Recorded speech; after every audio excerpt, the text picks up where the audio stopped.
ready to tell my story. I'm working with clients.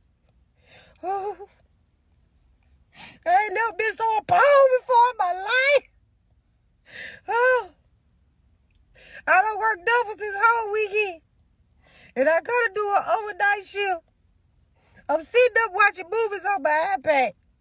I'm hearing all this bumping and thumping. I thought somebody had a wreck outside the house, so I opened the door up to be nosy just in case I got to call 911 to tell them what I saw. When I opened the door, wasn't nothing out there. It wasn't nothing out there.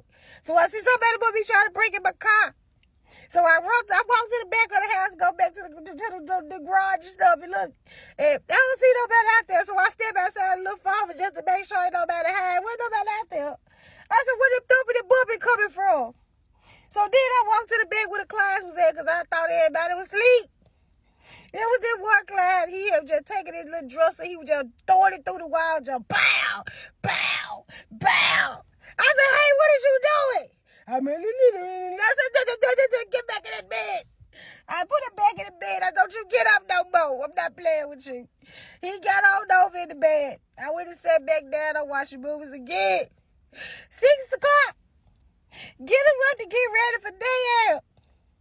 The boy staff come in, which is my sister. She a low down dirty.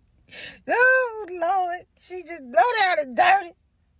I go back there in the boys' room, and she go back there in the girls' room to get the clients up and get them dressed for day out. And I smell shit. I said, somebody done shit. It's too early in the morning for this. You know. Oh, Lord. I said, something smell like shit. She said, I'm not dealing with it early this morning. I said, I've been dealing with shit since 4 o'clock this morning.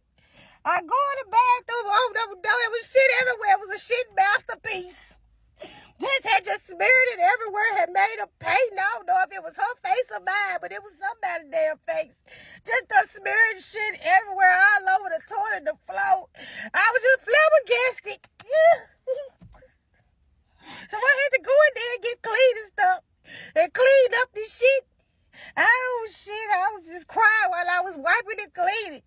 And then I got him dressed and I said, let me sit down again and catch my breath. And then one of the clients came in to give me a hug. And when he walked away, the back of his pants was soaking wet. I said, hey, man, you don't piss on yourself. You got your pull up on. You know to go to the bathroom. What's going on? I said, come on, let me change the clothes when you go down. My sister didn't want to do it. See how she do me? You see, that's why you can't work with your family. You can't work with family. I take him in there, and I get ready to put him in the shower and put a pull-up off. It's full of shit. I was in some more shit again. His masterpiece was inside the pull-up at least. So I showered him and cleaned him up, and I went down, looked at her and said, hey, get your crew and take them all to the day out. Because my house would never. That's what I get for trying to help out another supervisor. My boys would never, but her clients did. Shit, good morning, y'all.